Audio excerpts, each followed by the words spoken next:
63 of the House of Commons Standing Committee on Finance pursuant to Standing Order 83.1 and the motion adopted on Wednesday, September 28, 2022. The committee is meeting to discuss the pre-budget consultations in advance of the 2023 budget. Today's meeting is taking place in a hybrid format pursuant to the House Order of June 23, 2022. Members are attending in person in the room and remotely using the Zoom application. I'd like to make a few comments for the benefits of the witnesses and the members. Please wait until I recognize you by name before speaking. For those participating by video conference, click on the microphone icon to activate your mic, and please mute yourself when you're not speaking. Interpretation for those on Zoom, you have the choice at the bottom of your screen of either floor, English, or French. For those in the room, you can use the earpiece and select the desired channel. A reminder that all comments should be addressed through the chair. For members in the room, if you wish to speak, please raise your hand. For members on Zoom, please use the raise hand function. The clerk and I will manage the speaking order as best we can, and we appreciate your patience and understanding in this regard.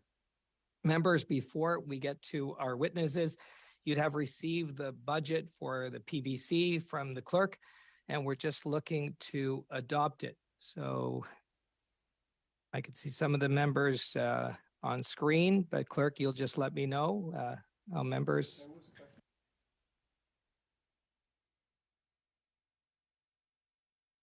We're good? Yes. Okay, great. Thank you. Thank you, members. So it's been adopted. Also for Bill C-228, the clerk has requested that our independent members to submit any amendments in both official languages no later than 6 p.m. on Thursday, October 27, 2022. And if everyone's okay, we will follow the same deadline. So any amendments by this Thursday, 6 p.m., please. Members, clerk, everybody okay? Okay, terrific. I'd now like to welcome our witnesses. And with us today, we have the Canadian Centre for Policy Alternatives, David McDonald, who's a senior economist, and he's coming to us via video conference. From the Canadian Chamber of Commerce, Ala Dragola Burke, who's the Senior Director of Parliamentary Affairs and Small and Medium Enterprises Policy. As well, we have Alex Gray, Senior Director of Fiscal and Financial Services Policy. With us from the Canadian Federation of Agriculture, Keith Curry, who's the first Vice President, and Scott Ross, the Executive Director. From the Canadian Federation of Independent Business, we have Daniel Kelly, who's the President and Chief Executive Officer with us. From Équiterre, we've got Marc-André Vieux, who's the Director of Government Relations. And our witness from Success, we have Queenie Cho, who's the Chief Executive Officer with us also via video conference. On that, witnesses, you'll have up to 5 minutes for your opening remarks, please. And we'll start from the top with the Canadian Centre for Policy Alternatives for 5 minutes, please. Thank you, Chair, and I'd like to thank the committee for their invitation to speak today concerning the 2023 federal budget. My presentation today will review only 2 of the 24 chapters in our own 2023 alternative federal budget, which we released about a month ago. I'll focus my comments today on some proposed measures on income security and taxation from this year's alternative budget. First of all, it's worth reflecting on the incredible poverty impacts of federal supports during the pandemic. The Federal Poverty Reduction Strategy Plan targeted reductions in poverty of 50% between 2015 and 2030. Poverty rates stood at 14.5% in 2015, but they actually fell to 6.4% in 2020, reduction of 56%, besting the long-term target for the PRSP a decade early. What this points to is that the federal poverty reduction goals are not overly ambitious, but have in fact already been achieved 2 years ago. Unfortunately, the 2020 poverty data will be a blip as rates will rise again in 2021 due to the expiry of the Canada Emergency Response Benefit and enhanced employment insurance, among other one-time supports. We need to build on these lessons of pandemic supports to create sustainable reductions in poverty in Canada.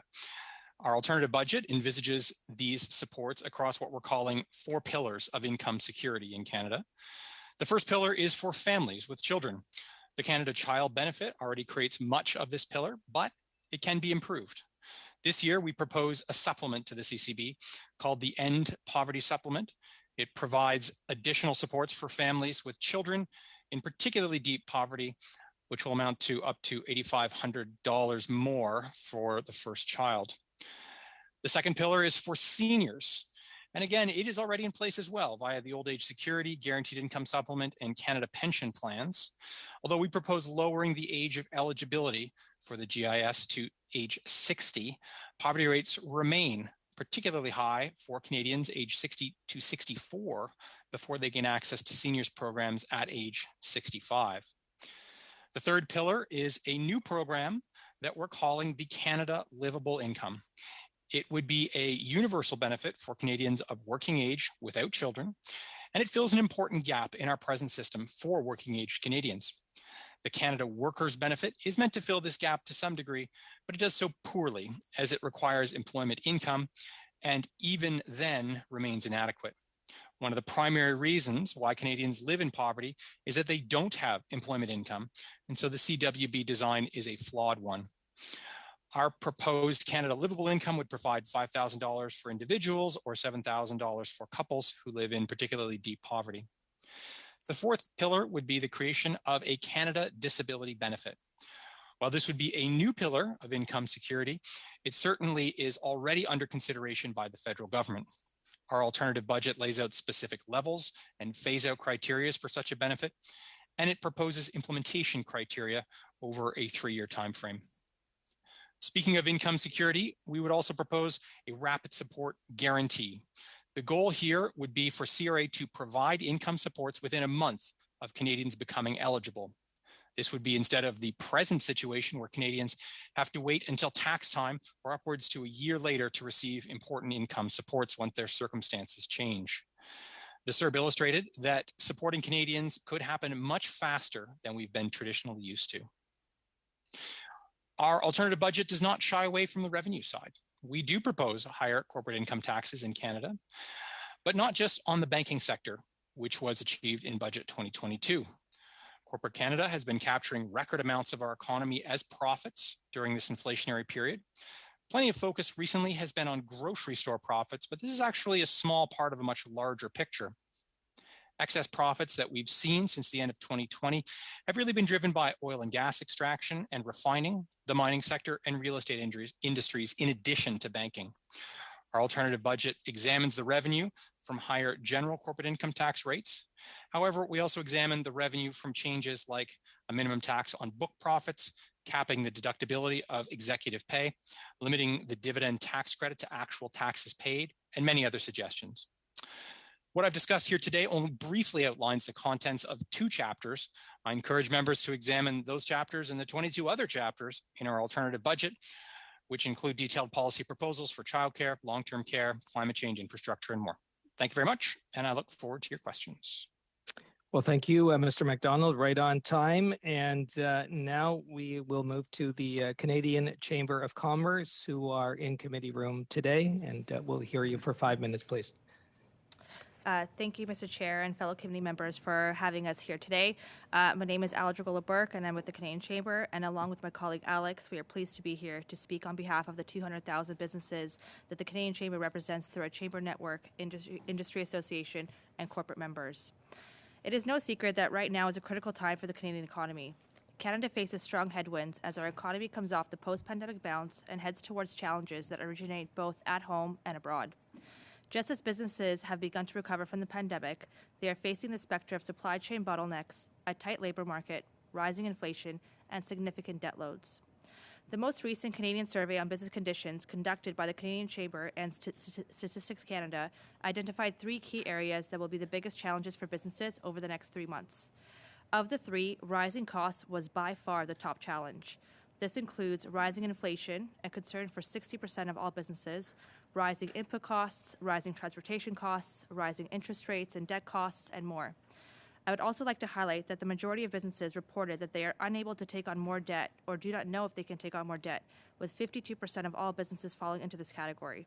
This is especially true for small businesses with less than 20 employees. The second biggest obstacle will be labor challenges, including recruiting and retaining employees, as well as an overall shortage of the labor force. Finally, the third most pressing obstacle is the ongoing supply chain issues. We draw these points to your attention today because it underscores the issue at the heart of our key ask, which is that government support businesses via measures that support economic growth. The opportunity before government for Budget 2023 is to support Canada's businesses, the workers they employ, and in turn the economy as a whole. To assist in identifying some key items for growing the economy, the Canadian Chamber has brought forward 22 distinct recommendations under 6 themes in our pre-budget submission. Due to time constraints, we will not go into each recommendation in detail today, but I do want to highlight 2 recommendations in particular and introduce a new one. The first is to ensure that businesses have the right people in place. This needs to include working with provinces and territories to establish more supports to upskill and retrain workers, to reduce the barriers to hiring highly skilled foreign talent, and to enhance the systems and processes for foreign credential recognition. Many of these are issues that span across both provincial and federal jurisdictions, and constructive and effective collaboration is critical. Second, we recommend that Canada modernize its regulatory regime by committing to evidence-based, data-driven regulation and applying an economic lens to all regulatory mandates. This is something that is critical for ensuring that new programs and regulations take into consideration the economic impacts they have, similar to how the government has implemented a gender lens on new initiatives. And third, we need to ensure that small businesses who took on a significant amount of pandemic debt are not being unfairly penalized. This speaks to the recent reports of CEBA loans being recalled for businesses who applied in good faith, were approved based on the criteria, and are now at a loss as to why they suddenly can no longer receive the forgivable portion. The CRA must explain why these small businesses no longer qualify for the forgivable portion and ensure that non-fraudulent cases are being handled appropriately and fairly as to the terms of the original CEBA agreements. I will now pass it over to Alex to speak to some of the key tax measures in our submission. Thanks, Alla. In the interest of time, I'll focus on 2 measures that would improve Canada's position in a rapidly changing international tax environment. First, the Chamber believes the government should stand still on the Digital Services Tax Act, drop its retroactive application, and fully support the implementation of the OECD 2-pillar plan that has been agreed to by over 130 countries. Despite signing a multilateral agreement to stand still DST-like measures, concerns remain about the government's intent to move forward with legislation on a DST with retroactive enforcement to January 2022. Such action would invite economic retaliation, impose potential double taxation scenarios, complicate tax planning, and undermine efforts to secure support for the OECD agreement. Given the possibility that a DST would flow through to Canadian SMEs, most of which have increased their use of digital services offered by multinationals since the pandemic, this tax would also impose a significant economic burden on said companies. Second, we call on the government to implement a 3-year extension of the Accelerated Investment Initiative at the current rate, with an expanded scope to include mining and metal manufacturing activities, while delaying the phase-out period to fiscal year 2027. Maintaining this deduction for the first year of acquiring eligible depreciable assets would encourage businesses to invest in capital assets while ensuring competitiveness for Canadian businesses vis-a-vis the United States, given related U.S. federal tax changes. Ultimately, we believe a competitive tax system should provide businesses with the crystal clarity and capital needed to invest in the technologies and tools to thrive. Thank you, and we look forward to your questions. Well, thank you, Ms. Burke, and thank you, Mr. Gray. Good to see you back before the Finance Committee. Now we're going to hear from the Canadian Federation of Agriculture for up to 5 minutes, and I believe Keith Curry and Scott Ross are in the room. Good afternoon, and thank you, Mr. Chair. And as you heard in the introductions, my name is Keith Curry. I am the first Vice President of the Canadian Federation of Agriculture. And along with my colleague Scott Ross, our Executive Director, we represent 190,000 farm families from coast to coast to coast across Canada. I'm also an 8th-generation farmer in the Collingwood, Ontario area. CFA's pre-budget recommendations focus on how we can harness the agriculture sector's immense potential in the fight against climate change, while continuing to produce food for Canada and the world. I'll touch on a few key priorities from our submission, but we'll be pleased to speak further to any recommendations that CFA has put forward. The first priority I would raise relates to the tremendous financial pressure farmers face as a result of skyrocketing fertilizer prices over this past year, which has been exacerbated by the 35% tariff Eastern Canadian farmers endured on Russian fertilizer imports. Average prices for a urea fertilizer has increased from under $600 a ton in January of this year to over $1,200 by spring planting. That is why our top priority is to see the revenue from these tariffs reinvested into financial relief for farmers so that they can invest in infrastructure and other tools to help them become more resilient to supply chain disruptions.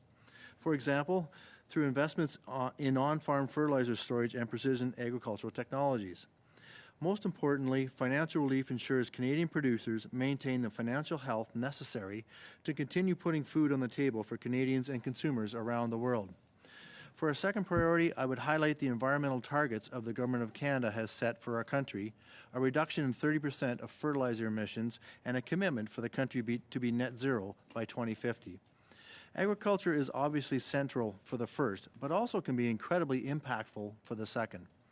However, one of the biggest hurdles to achieving these goals will be adoption of further best practices at the farm level.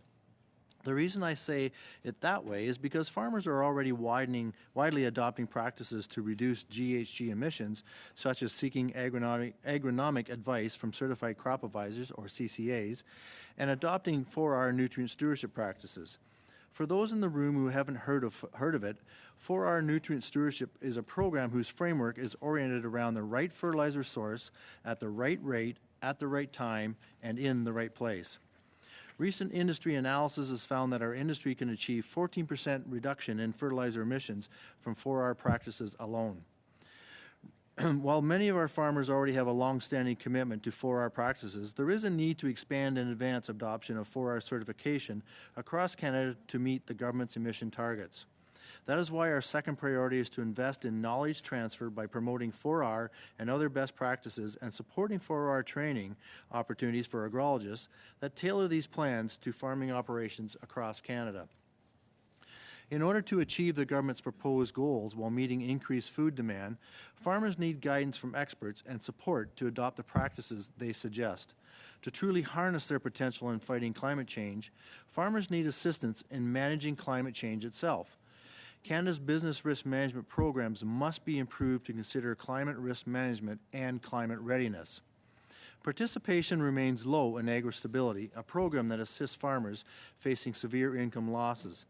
Despite recent enhancements that we applaud, farmers continue to note difficulty accessing AgriStability support. That is why our third priority is to increase the coverage level for AgriStability for each successive year without payment up to 85% of their historic reference margin.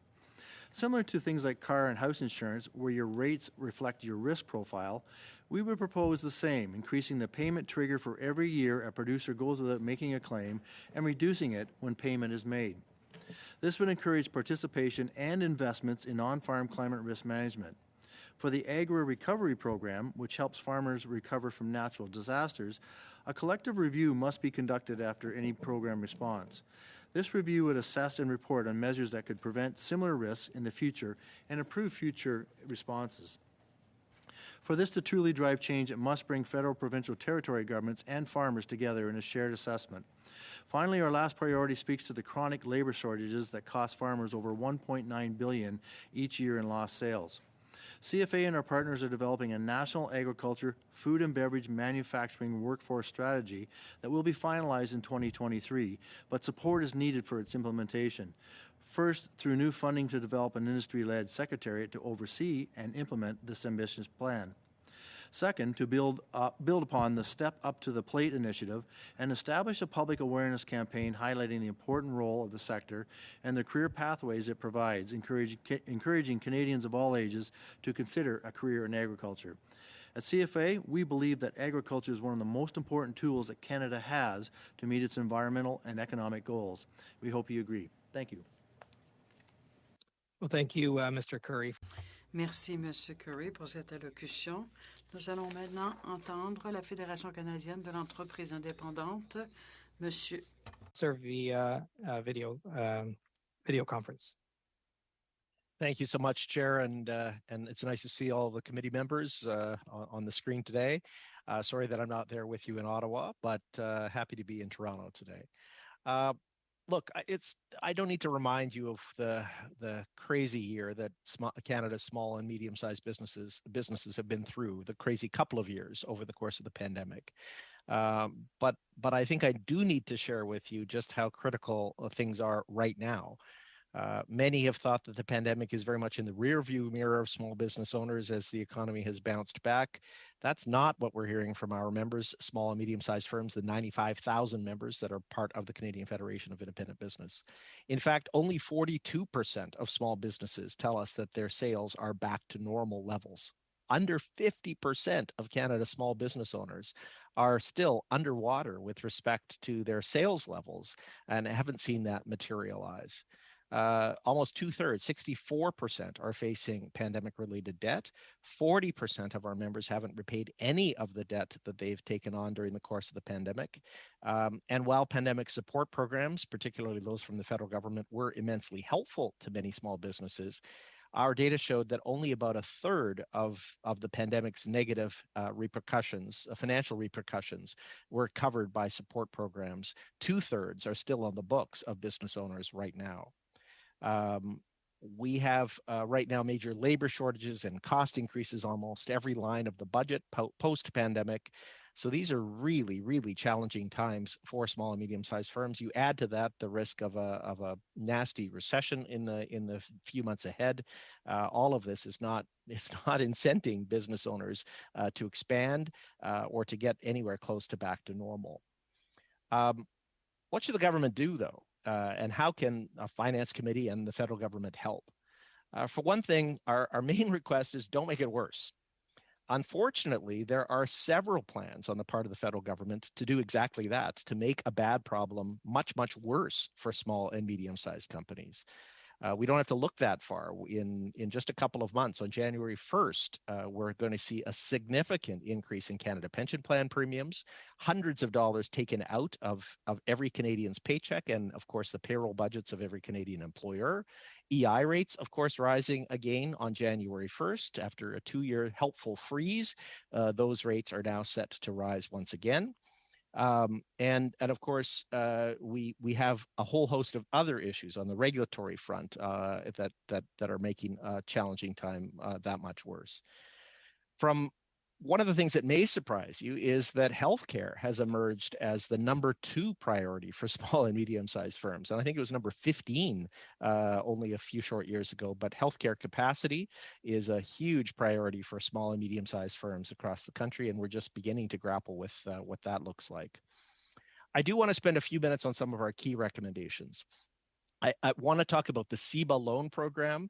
This was a program that was immensely helpful to, and nearly 900,000 businesses across Canada took out a CEBA loan. You should know that just in the last couple of weeks, and I think the Chamber noted this in their testimony a second ago, but 50,000 small and medium-sized firms have had their CEBA loan recalled by the bank. Basically, they are losing the forgivable portion as they've been reconsidered and are now deemed as ineligible. You, members of Parliament, are going to start, if you haven't already, to hear from tons of business owners that are losing the CEBA loan and are now going to be forced to lose that $10,000 forgivable portion for most that took out the $40,000 flavor. We're urging government to actually consider forgiving a larger chunk of the CEBA loan. We're suggesting 50% should be forgiven by the federal government at this time. We think that that would remove more debt from the backs of small business owners, and that certainly would be helpful in ensuring more of them survive. On the payroll tax front, we're urging the minister, our deputy prime minister, to go to the provincial governments and say, can we pause the CPP increase that is set to go into effect, or at the very least overturn the recent decision on the part of the feds to increase the EI rate that is set to go up. If you're not prepared to do any of that, I urge you to consider something that the Tories and Liberals mutually put in place around the change in government. The Conservatives put forward a small business job credit that effectively lowered the rate of EI for small employers down to 1.2% of that is paid by employees. That was then delivered by the Liberal government when it first took power, and we're urging you to reconsider the small business job credit as a means of reducing the payroll tax burden on small firms. We need progress on credit card merchant fees. This was an outstanding commitment. The Liberals promised small business owners in the 2019 campaign that they would have a further reduction in credit card processing fees. That has not been delivered. They promised it again. The government promised it in the 2021 budget, not been delivered. In the 2022 budget, not been delivered. We're hoping that there may be some signs of that either in the fall economic statement or in the months ahead, urging you to make progress on this front. We also support the Chamber's suggestion a moment ago on accelerating, on making more permanent the phase out of the accelerated capital cost allowance. That measure was very helpful and I think sends a lot of the right messages. Lots of other ideas on our plate on carbon taxation, small business deductions and thresholds, but I'll keep my testimony to that. Thank you, Mr. Kelly, and there'll be a lot of time during questions. We are now also via video conference. We have with us Equiterre and Monsieur Vio, who's the Director of Government Relations. Monsieur Vio. Bonjour, Monsieur.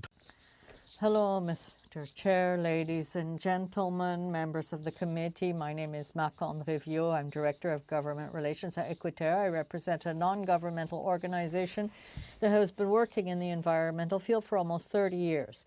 We are also a member of Green Budget Coalition, which will be presenting additional recommendations to this committee this week. Our organization works on 4 main pillars.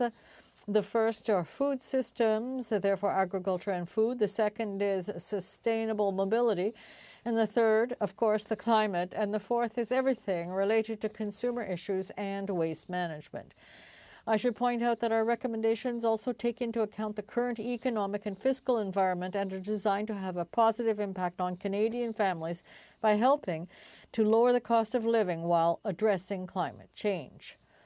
We'll start with mobility. I will have 3 recommendations to make.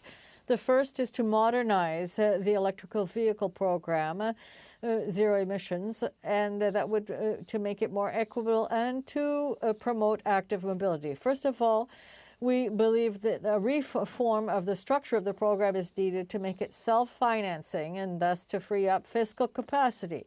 Second, it is also proposed that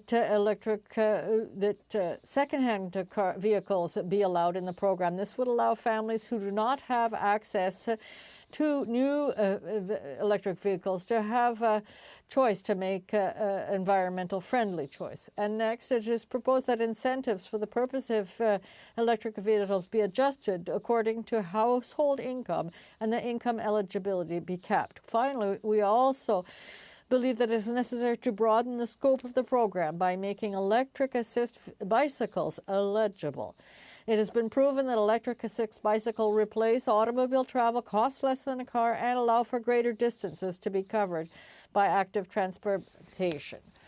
The second mobility recommendation is to advance the permanent support for transit agency operators to fiscal year 2024-2025 and to increase the amounts provided for operations. The fund is expected to begin in 2026 and 2027, but we can see that transportation companies have not recovered from pre-pandemic traffic while roads are oversaturated. The third recommendation is to make electric school buses eligible for the electric vehicle program for medium-heavy vehicles. As we know, the benefits associated with electrification of school buses are many. The eliminating diesel buses improves air qualities for our children and reduces greenhouse gases and lowers long-term operating costs. A word about agriculture now, as 2023 will be the year of the implementation of new agricultural policy framework. It will be important that the strategic directions behind this plan be reflected in the funding of Agriculture and Agri-Food Canada. A series of measures are proposed to achieve this. We hope that programs will prioritize environmental risk management. We feel it's important to provide funding for training and hiring of new extension agents. Agronomic advice is too often tied to the sale of chemical inputs from industry and is not always the best option for producers. The importance of developing a Canada-wide soil health strategy was identified. And finally, it was recommended that the On-Farm Climate Action Fund be enhanced to include new practices such agroforestry, compaction prevention, and buffer zone, of course, by increasing funding. In closing, I would like to draw your attention to food issues. I think that no one here is insensitive to the problem of the rising costs of groceries. It's a good time to remember that in Quebec, 15% of children live in families experiencing food insecurity. For these young people and their families, the current increase in food prices has significant consequences. One of the solutions advocated by the Quebec Coalition for the Healthy School Lunch Program, of which we're a member, is the implementation of a universal school lunch program for all students so that young people have access to healthy meals at school. This program, which focuses on a healthy local food supply, is a winning recipe for young people across the country. In the short term, we believe that the government can enhance and expand existing school meal programs, and they can strengthen the infrastructure and capacity of partner institutions and organizations that deliver these programs in schools. We have other recommendations in our brief, and you may look at them, and thank you for listening, and we'll be able to answer any questions you have. Thank you. See, Monsieur. Thank you, Mr. Viau. Via video conference also, I believe we're going over to the West Coast and to hear from Success, and we have Queenie Cho with us, who's the Chief Executive Officer. Ms. Cho? Thank you so much. Good afternoon, and thank you for inviting me to present today. My name is Queenie Cho, as mentioned. I'm speaking to you from Vancouver, the traditional, ancestral, and unceded territories of the Coast Salish peoples, especially the Musqueams, Squamish, and Tsleil-Waututh nations. So as mentioned, I'm the CEO of Success. Our organization was founded nearly 50 years ago, and today is one of the largest social service agencies in Canada. This past year, we served more than 73,000 people and provided 123,000 services. We offer a range of integrated programs and services for newcomers, including settlement, English language training, employment, entrepreneurship, community, family, youth, and seniors program. We also operate more than 900 affordable housing across Lower Mainland, and we provide assisted living and long-term care to house seniors through our multi-level care society. So, given our area of focus, I would like to share my views of the importance of federal investment in settlement services for newcomers, as well as funding for affordable housing and seniors care. We all know immigrants to Canada are the engine of our economy. They are even more important amid a labor shortage, with a record high of more than 1 million jobs unfilled across the country, and employment to job vacancy ratio in Canada at a historical low. So we need to continue to increase the number of immigrants we welcome in order to reduce labor and skill shortages as our own aging workforce retire at an increasing rate post-pandemic. To address that, last year, Immigration, Refugees, Citizenship Canada set a historic record of admitting more than 405,000 new permanent residents to Canada, and are on target to welcome 431,000 by the end of this year. Yet, these newcomers need wraparound supports upon arrival to ensure they're able to swiftly settle, find home, and find a job. I would encourage the governments to invest in critical services for newcomers, such as language, employment, and entrepreneurship training, settlement supports, and community programming to ensure they can enter the workforce smoothly. Targeted programs to help foreign-trained professionals overcome barriers to practice in Canada are also crucial, as well as work permit and residence pathways for temporary foreign workers and international students. We all know that one of the biggest barriers to settlement for newcomers is finding an affordable home, especially in our larger cities. In Greater Vancouver, it is nearly impossible for the average family to buy a home, as the current benchmark price to purchase an apartment is more than $725,000. And the average rent for a one-bedroom apartment in Greater Vancouver is more than $2,100. We need the deep federal commitments to build our affordable housing stock, and we need federal, provincial, municipal, business, and nonprofit partners at the table together to find innovative solutions and expedite zoning, permitting, and also development processes. An example on the local level is our Operation Welcome Home pilot project with Renee and Associates Realty.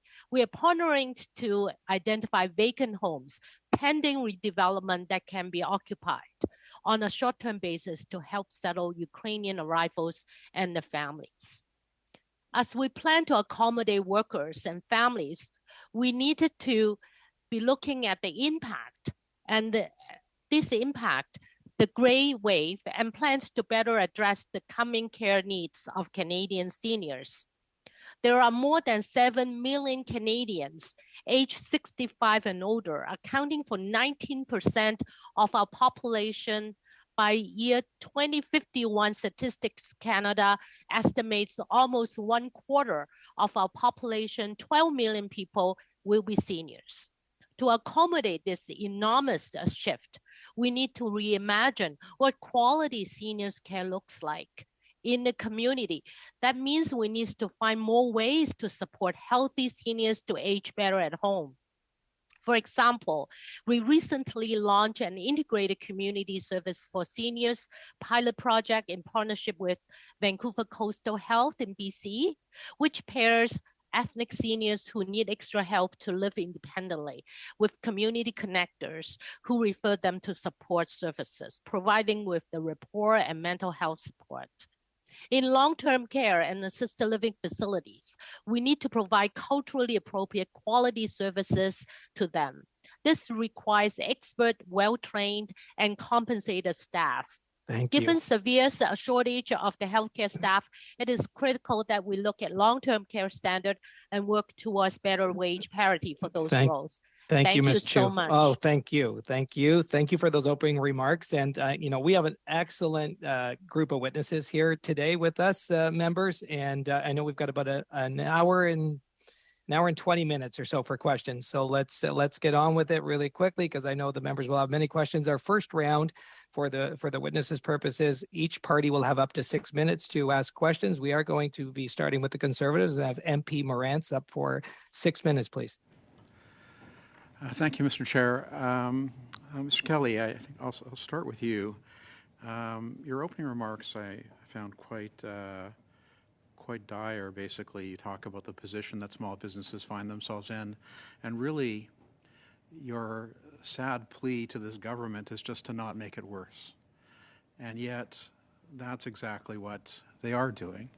And one of the things that jumped out at me when I read your brief was you said that we not to make it worse. Firstly, let me backtrack because I have to get this in. It's not your brief talks about putting a freeze on the carbon tax, but of course we know that the government plans to triple the carbon tax, and that's my first time actually saying this on the record, so I had to get my shot in.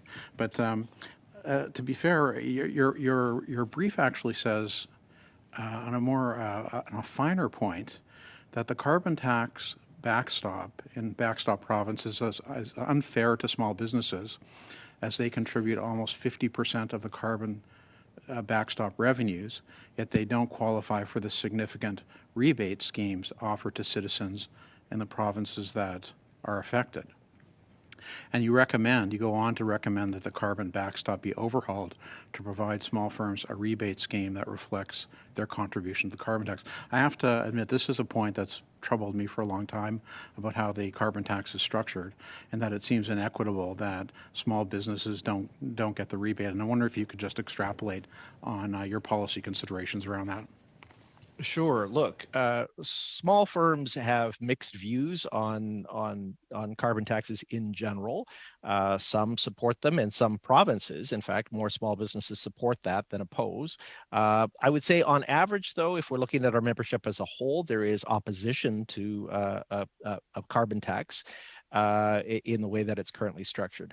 But even those that like the concept of carbon taxes, our surveys show, hate the way that this is being administered by Ottawa in the 4 provinces to which it applies right now, which we're worried may soon become 6 provinces if rumors are correct. And that is that the carbon tax revenue, the only reason that some consumers are said to receive more money back than they actually pay in a self-funded program is because there are other consumers that get none or very little back from the carbon taxes that they pay. And the largest group within that sector are small and medium-sized businesses. The government did, to its credit, say that there would be some programs set up to provide some funding back to small firms to offset their costs of carbon taxes. If you can believe it, they allocated, even though small and medium-sized firms pay close to 50% of the carbon tax, 7% of the rebates were designed for small and medium-sized firms. Most damning of all, that 7% that was supposed to come back to small and medium-sized businesses never happened. Ottawa could not construct the programs. They fumbled the ball almost entirely. So virtually nothing has come back to small and medium-sized firms over the course of the previous rounds of the carbon tax. It's one of the reasons why we're so worried about the dramatic increase. We haven't got the revenue shift correct, and that's putting huge pressure on small and medium-sized firms, and it's one of the reasons why the tax as it's constructed is so detested. Thank you. And on that same line of argument, the don't make it worse argument, there are also other tax increases that are planned, which you point out, on EI and CPP, what we're calling the paycheck taxes. There's the excise tax, which is, for, of all things, going to make the price of a beer go up by about 6% next spring. Sacrilege in Canada. I wonder if you could comment on all of these things. Your plea is very simple to the government. Just don't make it worse. Leave things as they are. And it seems to be falling on deaf ears. And I'm wondering if you could just elaborate a little bit further. Also, when you pile on that the cost of interest rates, the cost of inflation or the inflation tax, all of these same things seem to be a perfect storm that can only really serve to hurt small businesses. And these arguments seem to be falling on deaf ears when it comes to the government today. Look, on the Canada Pension Plan, I will tell you that the previous tax increases have hurt hard, and there was no stopping during the pandemic itself. On EI, the federal government, to its credit, did freeze EI premiums for 2020 and 2021. They've now taken that freeze off, so rates are going to go up by 5 cents per $100 for employees, 7 cents per $100 for employers. But get a load of this. On the CPP front, somebody making $65,000 is going to see a $750 increase in their CPP contributions next year on January 1. That's $750 out of their pocket. The employer is going to have to come up for an employee making that another $750. And that's, when you're dealing with inflation as a business or as a consumer, taking $750 out of your income, even if you accept that the CPP should go up, could we not, the benefits get phased in over the next 40 years. A 1-year pause to get inflation under control does not seem like too tall a request for Ottawa at this time. Thank you, Mr. Kelly. Those are my questions. Thank you, MP Morantz. And now moving to the Liberals for 6 minutes, I have MP Chattel. Thank you, Mr. Chair. I will go directly to Mr. Curry and Mr. Ross. In the OECD report Reforming Agriculture Policy for Climate Change Mitigation, they had a series of recommendations about how we should invest more in helping farmers to transiting towards a more sustainable agriculture.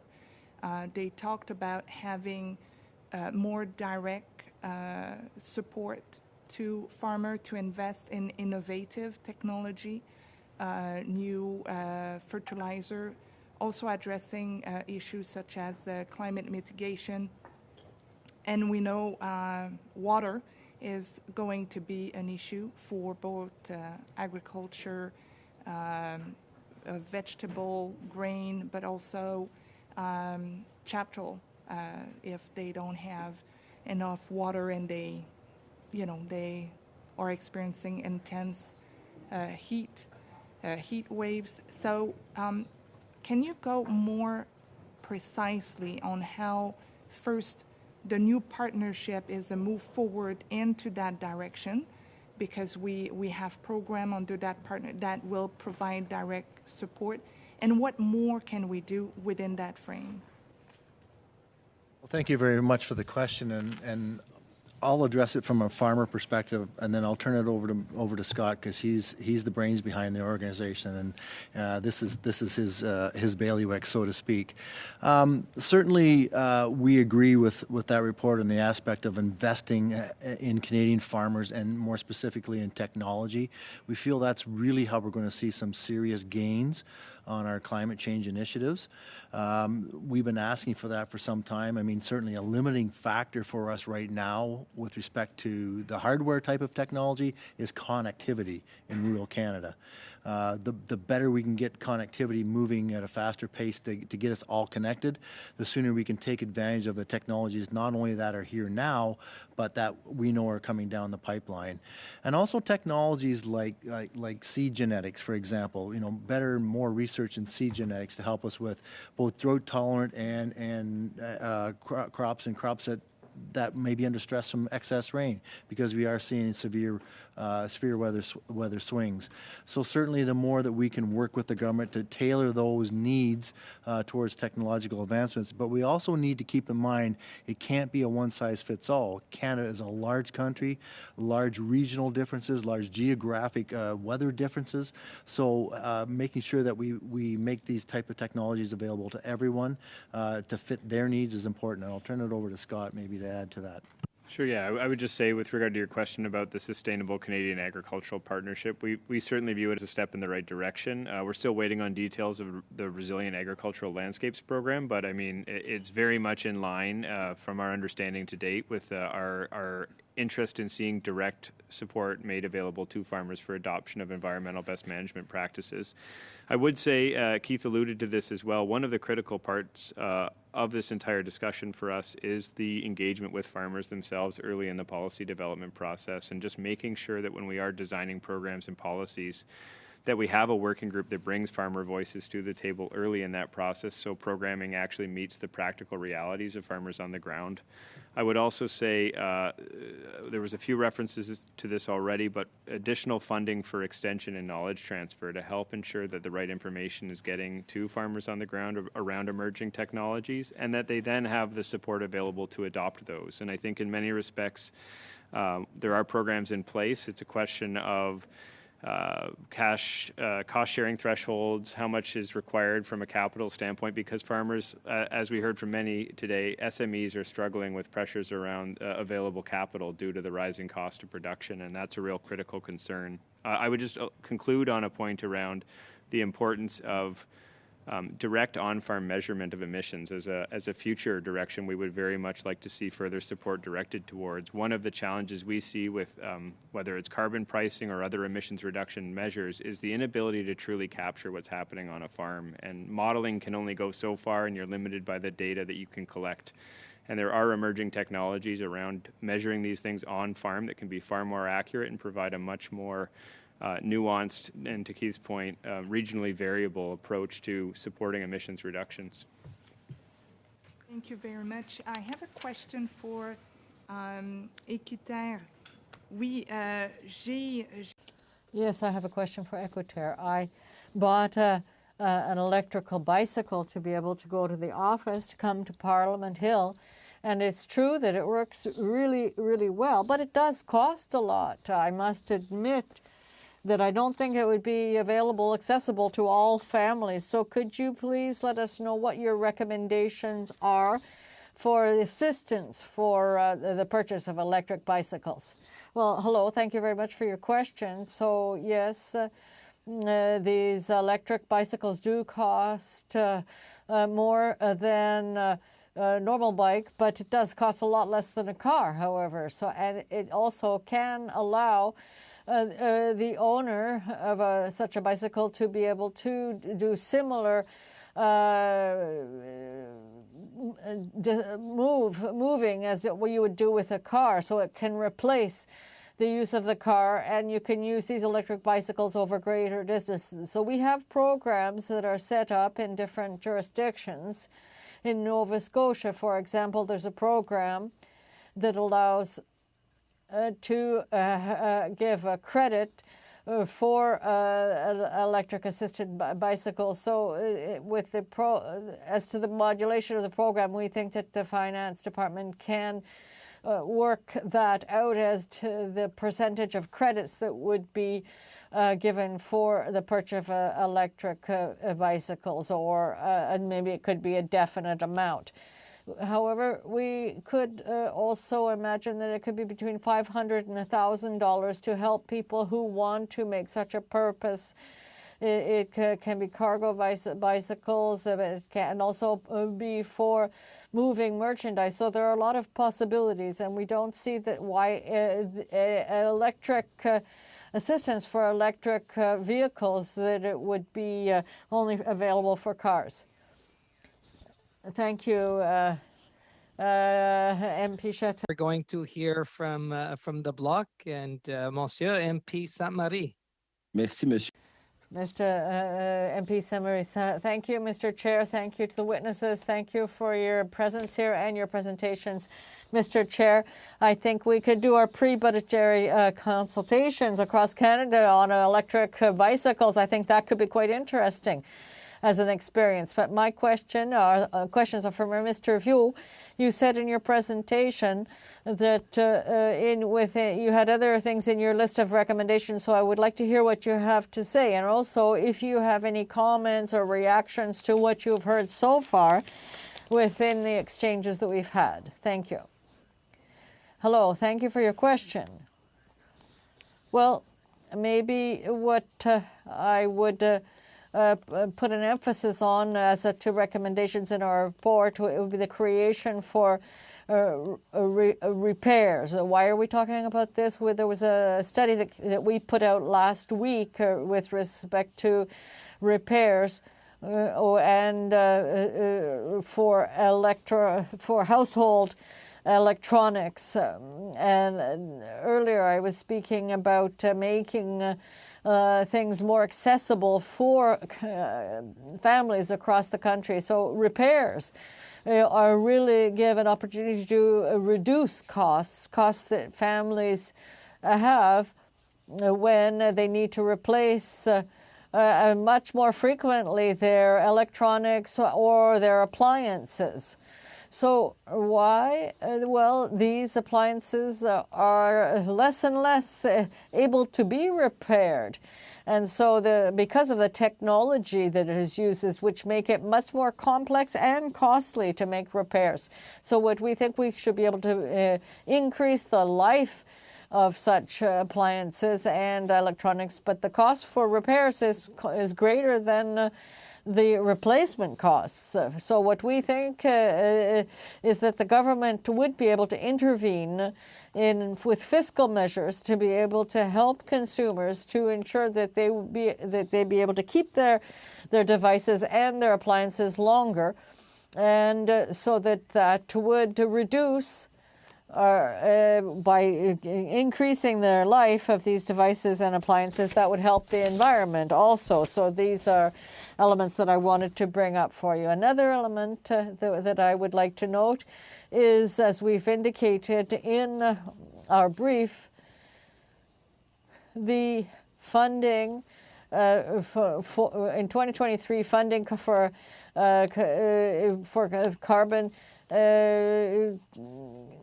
issues. We think so there is certain funding that is going to come in and for fossil fuels. So I think that we need to take a look at that also. Thank you very much. Very interesting.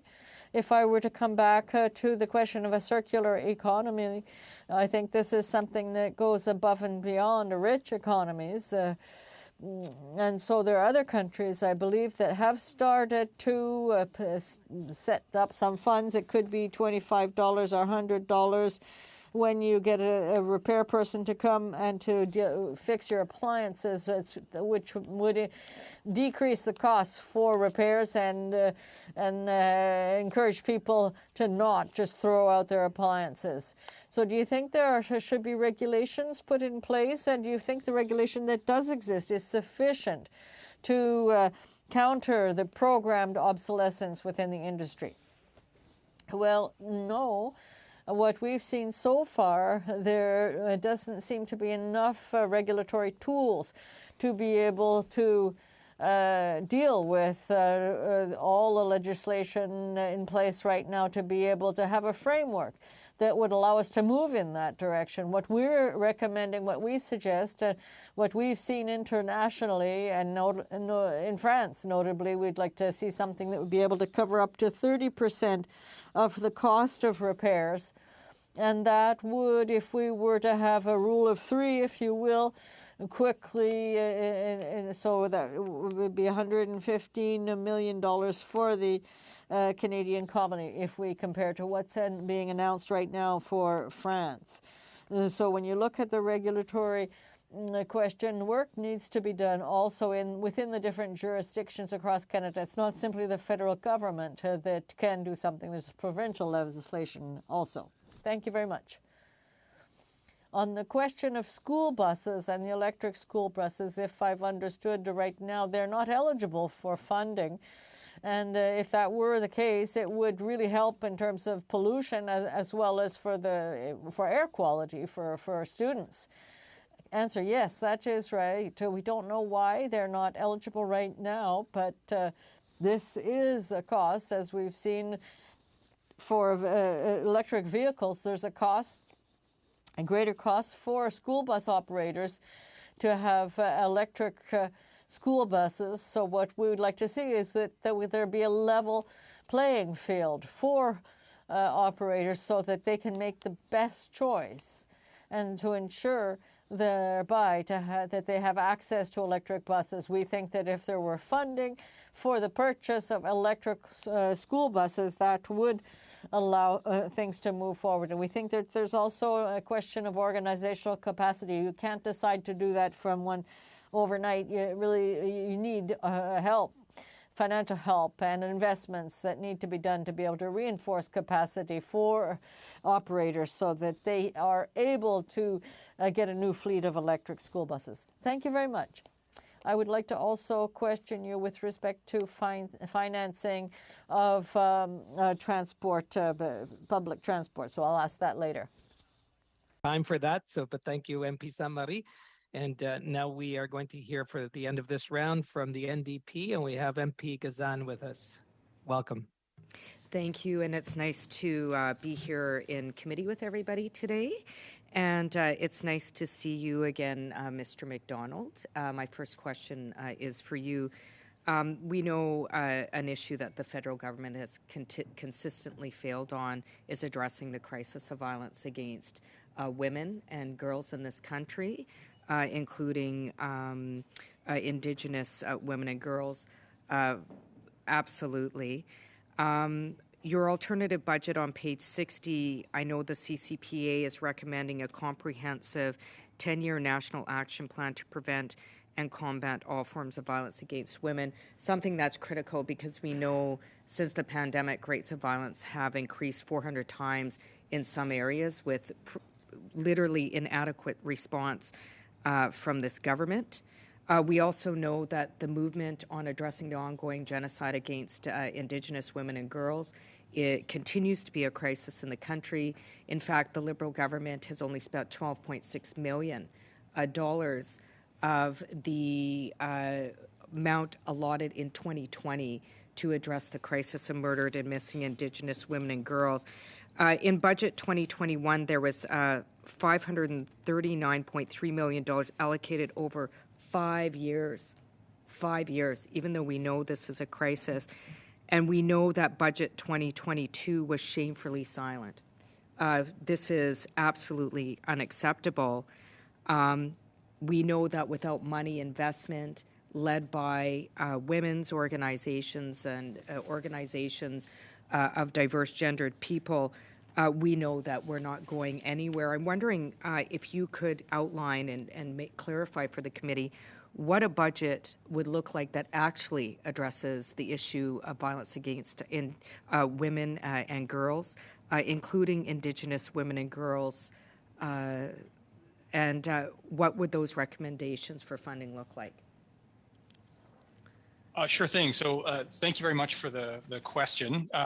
We do have two detailed chapters on these questions. There's a gender equality chapter in our alternative budget and a First Nations chapter in our alternative budget, some of the First Nations chapter deals with some gender issues, but much of which is in the gender equality chapter.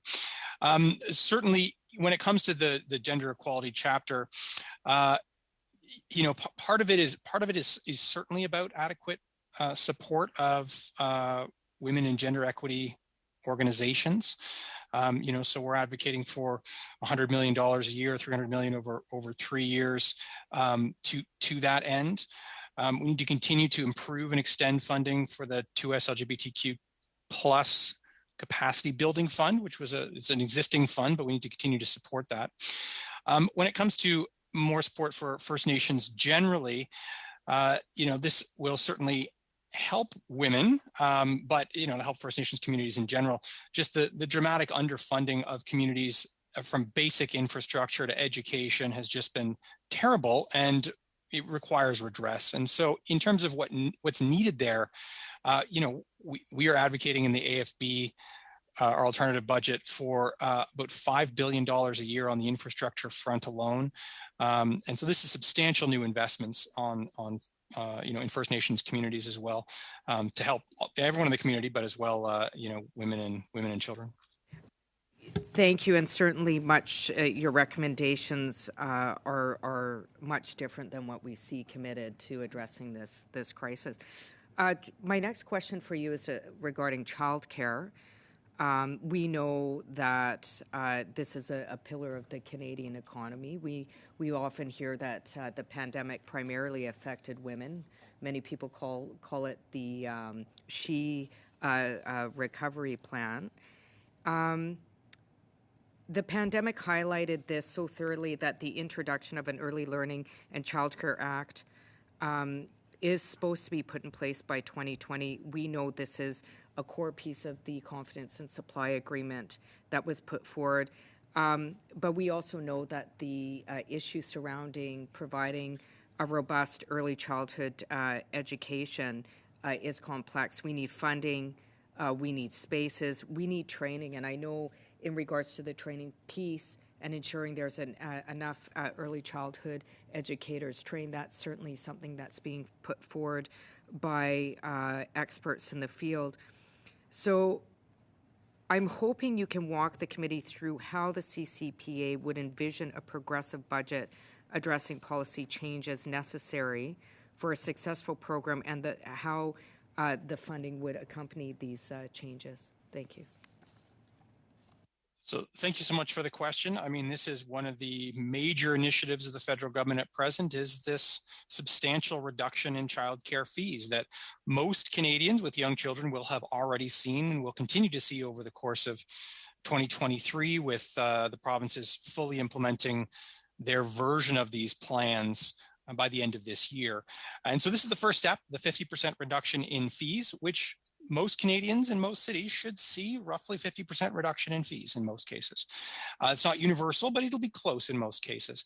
This is step one of the longer term plan, which is $10 a day. That's still a couple of years off. But that being said, that'll be the most obvious implementation of this plan. What will become clearer, I think, in 2023 is that we need a lot more spaces to fulfill this increased demand, and that the funding for those spaces at present is not entirely in place. The big issue is not so much capital, which is to say the physical space, but it's, as you alluded to, the staff So the ability to retain trained staff, to train new staff, and so that we could actually staff these spaces. This was a big issue during the pandemic as staff left the profession, just as we're seeing in other professions. And so we advocate in the alternative budget for substantial additional investments on the infrastructure front. This isn't the fees front, this is building more spaces, and primarily around the training of $2 billion next year, and then $4 billion after that. Oh, shoot. Thank you, Mr. McDonald, Ms. Kazan, MP Kazan. That's the time. There will be opportunity in the second round, third round. So we are going to the second round, members, and we're starting with the Conservatives. We have MP Lawrence for 5 minutes. Thank you, Mr. Chair, and thank you for our witnesses for being here.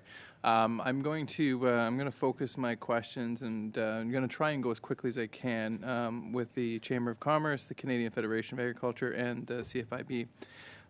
We are experiencing a cost of living crisis in this country that we haven't seen for decades. Inflation is at record highs. We have inflation 11.4% on food. This is causing extreme pain for Canadians across the country. And in this very committee, I had the opportunity to ask Tiff Macklin, the Governor of the Bank of Canada, about his thoughts on carbon tax and inflation. And he wrote to this committee saying unequivocally it is a driver of inflation. I want to get some anecdotal evidence from you as well. So I'm just going to go to the Federation of Agriculture, the Chamber of Commerce, CFIB. If I could just get quickly from each of you whether your members are, whether the amount that they are paying is balanced off by the rebate, or whether you believe that your members are actually paying more in carbon tax than they're getting in rebate, in contrast to what the government says. So I'll start with you, Mr. Kelly, and the CFIB. Sure. As I said before, there virtually is no money going back to small businesses from the carbon tax. They are just net payers of the tax, of course, not just paying it, on a small footprint, but all of the many ways in which small firms might use carbon, and none of the money essentially right now is going back to small and medium-sized firms. Thank you, Mr. Kelly. Same question to the Canadian Chamber of Commerce. A little more difficult for us to answer, given that we do have about 200,000 businesses. So it would be hard to provide sort of a general answer to that question. And Mr. Curry and Mr. Ross?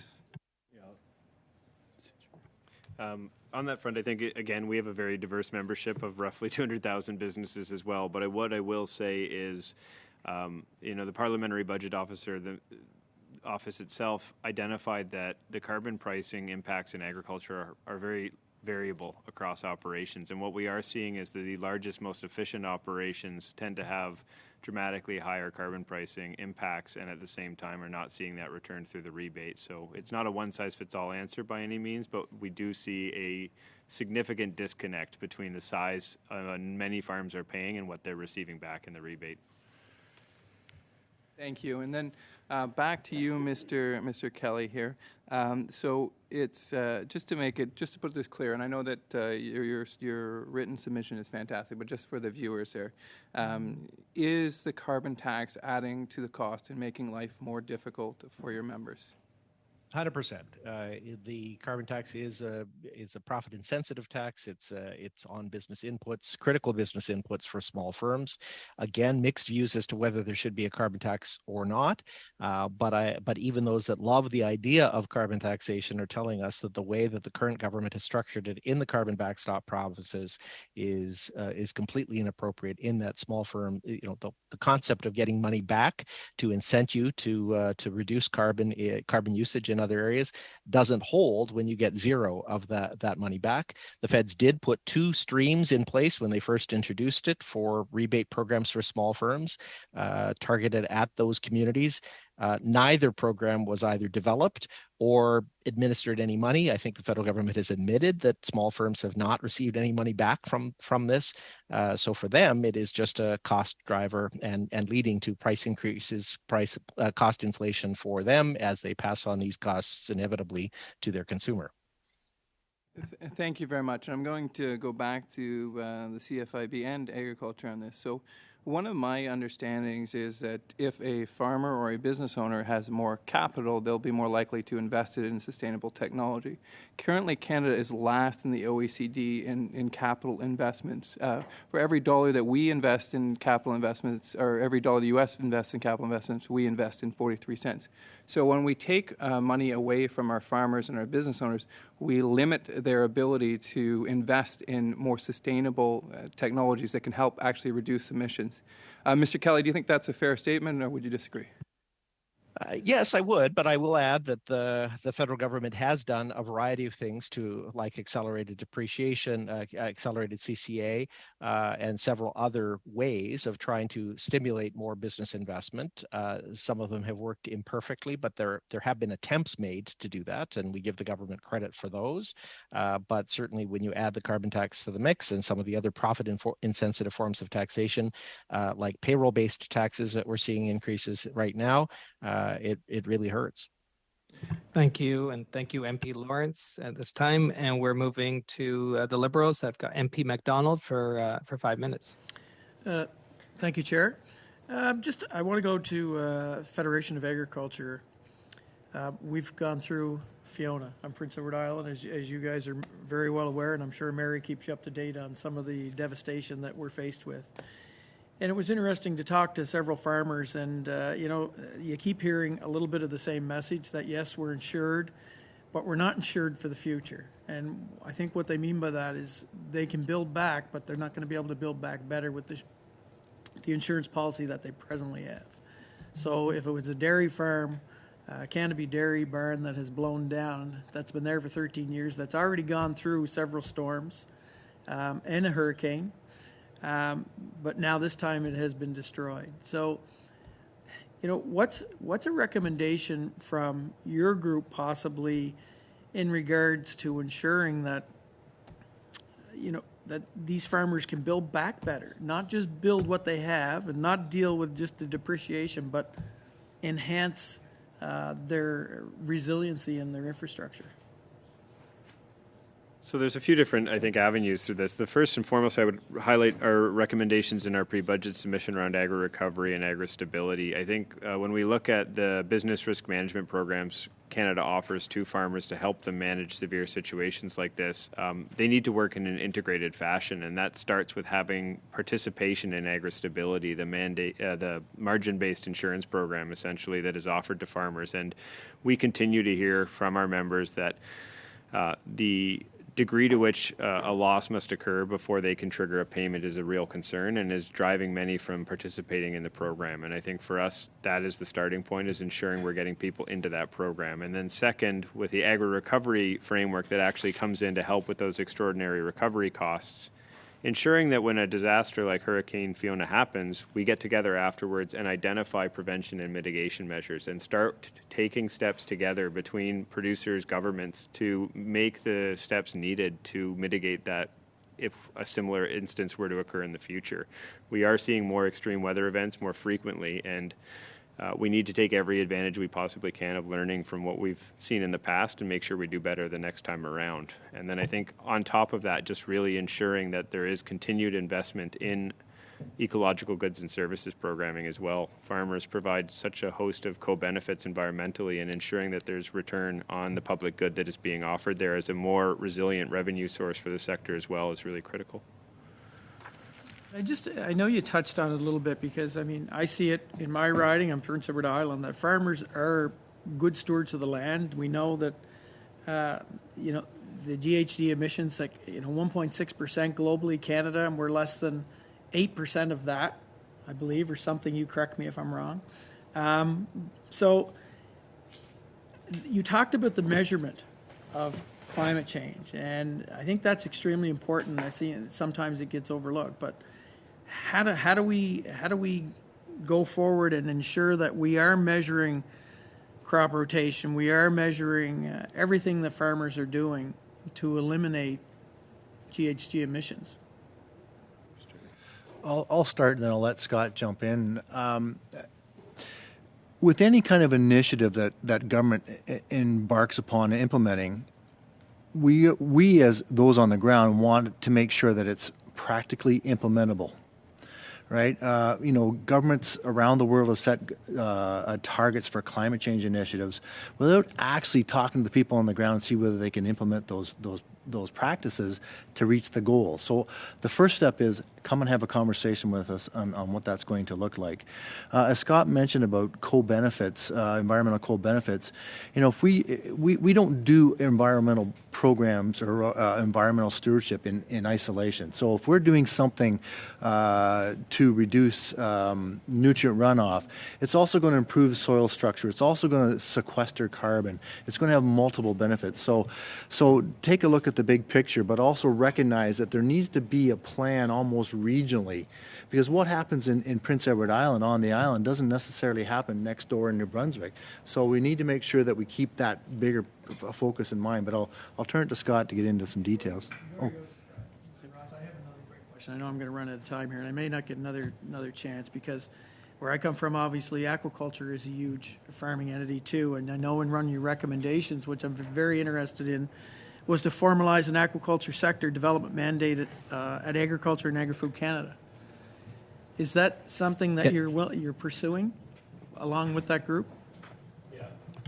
I need like a 10-second answer. Thank you, MP McDonald. We are supporting the Canadian Aquaculture Industry Alliance in their work in that regard, and very much view it as an important measure for us. Yeah. Thank you, and that is the time. I know it goes quickly. We'll now hear from the block with questions, and MP Sainte-Marie for 2.5 minutes. Oui, merci, Monsieur le Président. Thank you, Mr. Chairman. For Mr. Viau, I have 2 questions. On zero-emission vehicles, Mobility Electric Canada says that the problem is that there aren't enough because it's too restrictive, the legislation. And with respect to public transportation, you said that people are on the roads, but we haven't seen people come back in public transportation. So it looks like there have been losses there. So I think that the public transport has less support because there are less people traveling on public transit. And so there do need to be supports so that to encourage people to come back. Well, thank you for the question, Mr. Chair. And so to answer the first question,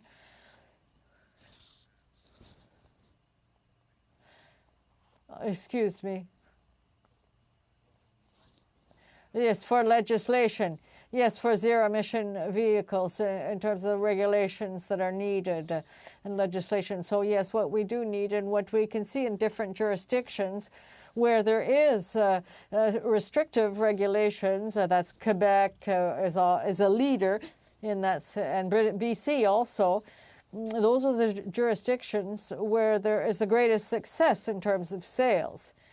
And so these regulatory mechanisms mean that there are obligations for sales, zero-emission vehicle sales. So those obligations concern producers, the sales people. Everybody has to ensure that those vehicles are available. And in Norway, for example, they're able to have 80 to 90% of their vehicles sold electric vehicles. It's because there are obligations, legal obligations. So if there are no restrictions in the automobile sector, then I think that they're not going to be able to respond to the demand. So those regulations are needed, and we strongly encourage that. The process that there is in going ahead now for zero-emission vehicles, this is being done for across Canada. Those are coming to a term. So with respect to public transport, well, what we've seen in Montreal, we're doing better, I think. I think it's 70% of public transport has come back. But if we look at what's happening on the bridges and on the roads, we're at 120% of use. So there are people that used to use public transit pre-pandemic, but they're not coming back. So there's problem of congestion and pollution with all of the road use. And so this does have an effect on the economy. So we do need to support both in short term as well as in long term so that we can have those gains. Thank you. Thank you, MP Sem. To the NDP for 2.5 minutes, MP Gazan. Thank you. My question is for Mr. McDonald again. This past summer, there was reports that the government recorded a surplus of $6.33 billion in the first 4 months. This was reported in Reuters. I have the article right here, and it claims that the surplus was directly correlated to higher tax revenues. I also have a report from Canadians for Tax Fairness, which indicates that the government lost $30 billion in revenue in 2021, and that corporate tax avoidance doubled. $30 billion is a huge number, especially because we know people across Canada are struggling right now. I know 30 billion things I could have spent it on in the riding of Winnipeg Centre that competes for the second or third poorest riding in the country at any given moment. So I'm hoping that you can help me bridge the gap between these reports for people listening at home and explain why it is absolutely offensive to hear that the Minister of Finance is signaling that things are about to get harder for people, and all the while they are leaving billions of dollars on the table in tax loopholes for corporations, something that we're calling greedflation. Thank you. Well, thank you so much for the question. Certainly one of the things that both provincial and federal books have experienced in 2023 are huge increases in revenue that were completely unexpected at the start of the year, were completely unexpected even in the spring. And so this is certainly happening provincially. We will see an update of that in the federal books in the coming months when we get the fall fiscal update. This is being driven primarily by much higher than expected corporate income tax revenues, which itself is being driven by record high corporate income tax as a portion of GDP, as well as record high corporate margins. Over the course of the entirety of 22-23, it's unlikely that this will turn the deficit that is currently projected into a surplus, but it is almost certainly clear that the deficit will be much smaller than initially anticipated in budget 2022 in the spring. Now, to your second point on corporate income tax avoidance, what's being measured there is the difference between the statutory rate, which is what, the 15% that corporations technically owe, and what they owe after a variety of tax loopholes and so on that they're taking advantage of.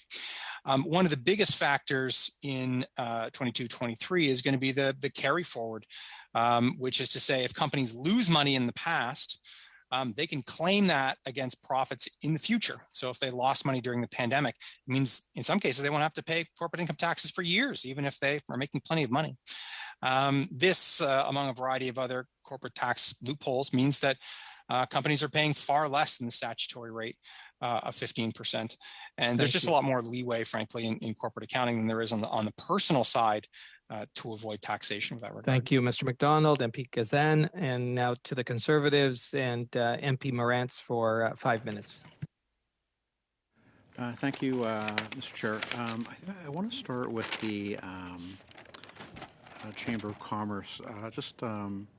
One thing I'm curious about is, and it comes, I think you've done some research on this. It has to do with regarding the interest deductibility rules. The idea is to combat basically what they call base erosion and basically offshoring profits. In your analysis, are you concerned that the definition of excluded entities might be too narrow, and that some Canadian corporations that really aren't engaged in this practice aren't really multinational corporations, which is what it's intended to deal with, could be caught by these regulations and inhibited from deducting their true legitimate business interest costs? That's a fair statement. Understanding the extent to which these are effectively anti-avoidance measures, the Chamber does have concerns about the taxpayers whose dealings are not motivated whatsoever by tax avoidance. Sorry, could you say that again? Sorry. The Chamber does share those concerns, we agree. And mainly they center on the fact that these are, designed to combat tax avoidance, and ultimately there are many Canadian companies who could fall under scope that are obviously not motivated by such intents. So if you had the chance to suggest changes to the definition of excluded entities, where would you go with that? That's a good point. We'd have to get back to you in writing for a more fulsome definition. Fair enough. Okay, Mr. Kelly, back to you.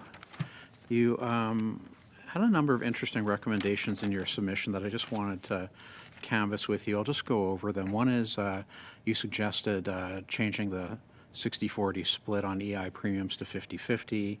You talked about increasing the small business tax deduction from $500,000 to $600,000. You talked about stopping the phase out of the accelerated CCA. I wonder if you could comment on that suite of recommendations and what impact you're hoping to achieve if they were all to be implemented.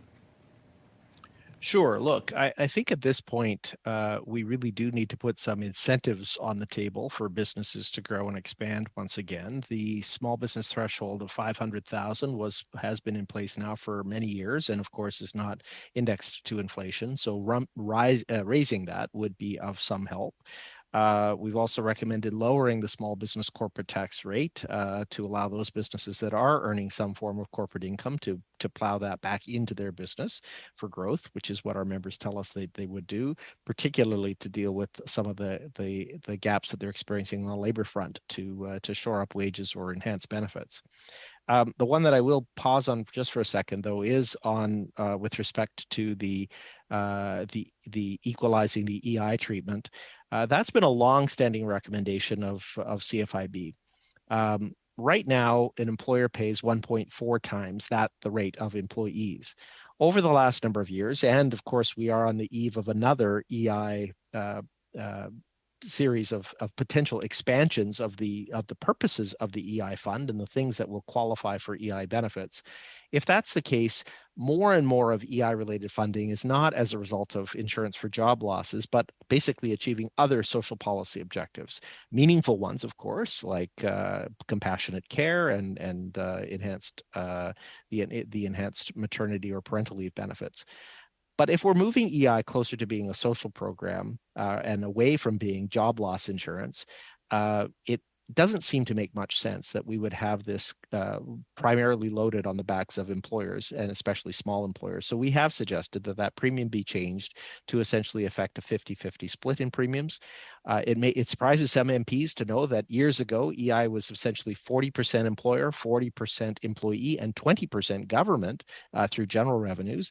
That's no longer the case. That 20% the government used to kick in is now on the backs of employers.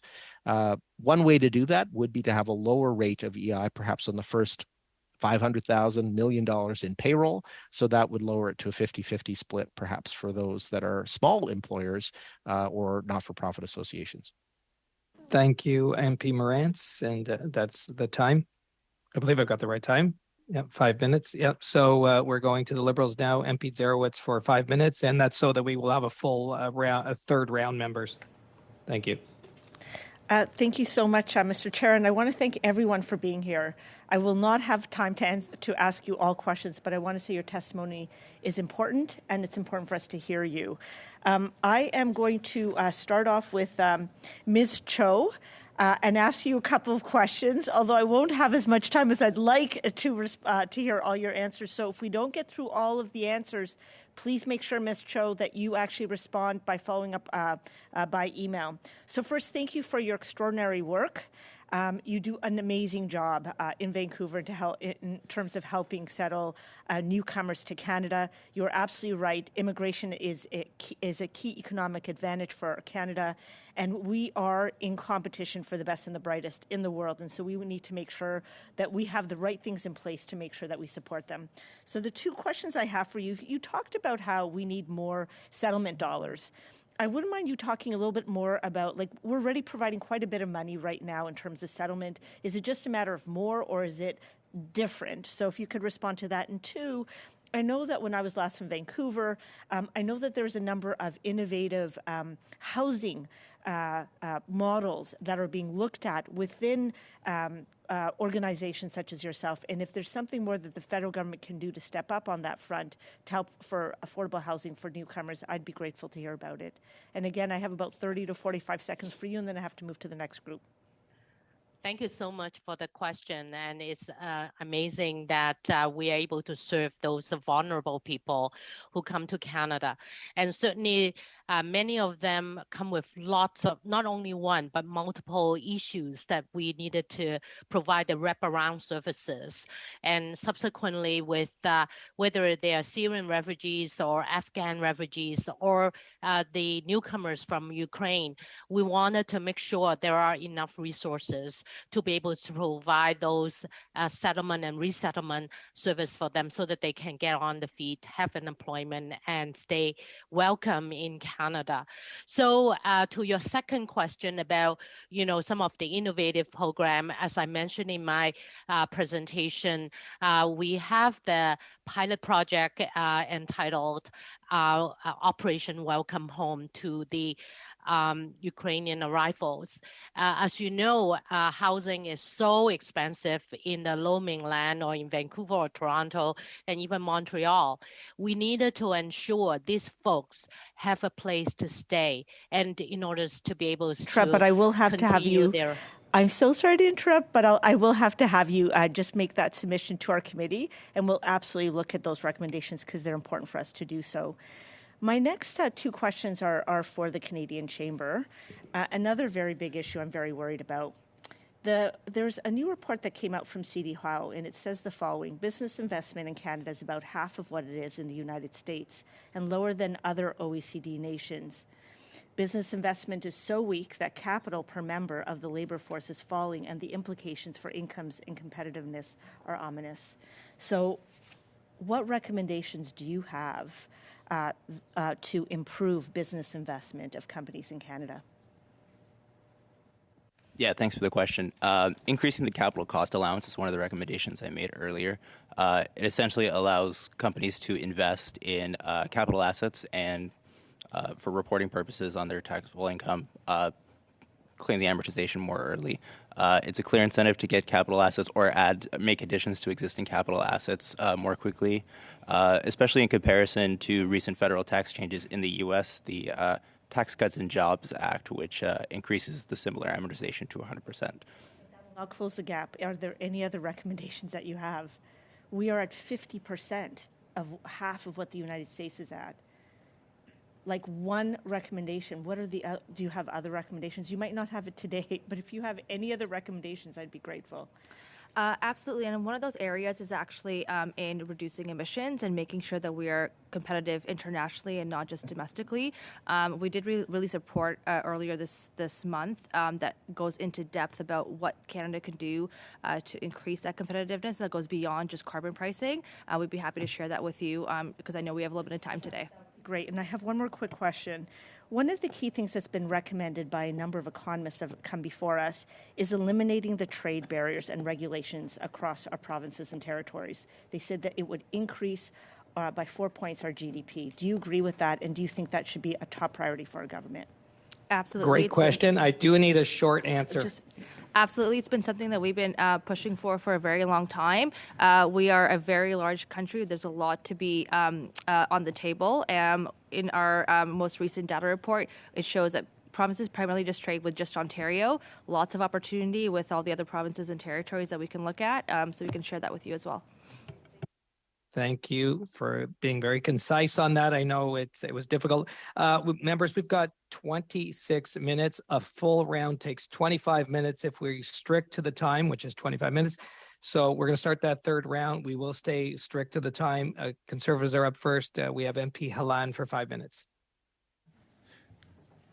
I'm going to defer to MP Lawrence. MP Lawrence for 5 minutes. Thank you very much, and sorry, that was my apologies for not updating the chair. I just want to talk a little bit about the payroll tax increase. Mr. Kelly, your testimony is quite compelling that someone earning $65,000 will pay $750 extra. And Mr. Kelly, I'll let you start off, as well as the employer, of course, kicking in that $750 as well.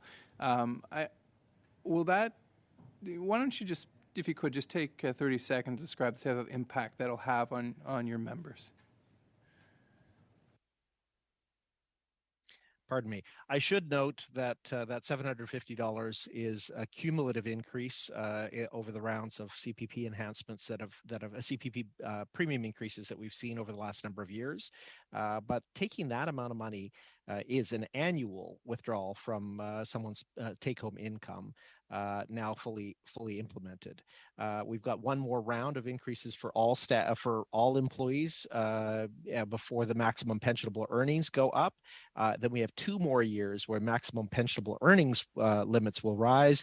That means that middle income Canadians, those earning around 75 grand, will see giant increases in their CPP premiums now over a 7-year time frame. Payroll taxes are profit insensitive. So we all know the impact as an employee, but from an employer perspective, that's money now that they have to ante up in their half of the premiums on every employee, on the head of every employee, making it more costly for them to create jobs or enhance wages. Of course, for the self-employed, business owners being self-employed, you have to pay double that rate because you pay both the employer and the employee share. That could be in some cases where we're seeing $1,500 increases for owners of businesses or self-employed Canadians. That's a big bite out of your take-home income at a time where we're struggling to make ends meet in many instances for employers after the course of the pandemic and for employees given the inflation they're experiencing. Thank you. So I couldn't agree with you more, Mr. Kelly. And we are seeing input prices, of course, increasing dramatically. And for our workers, we're seeing food costs go up by $1,000. So we're losing $750 here, $1,000 there, and already we're heavily taxed as Canadians. Maybe the Chamber of Commerce, the Canadian Chamber of Commerce, would also like to comment on the impact it would have on your members who are employers. Thank you.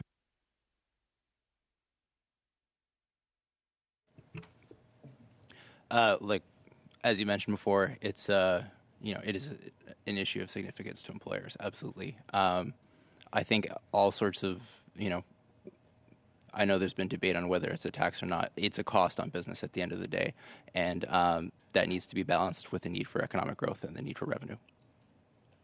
Thank you, and I'll go over to the Federation of Agriculture as well. There, of course, as you were in my riding, Mr. Curry, that I have a large large agriculture community there, and in talking to my friends there, of course, is that the margins are very thin, and often labor costs are a big portion of that for them.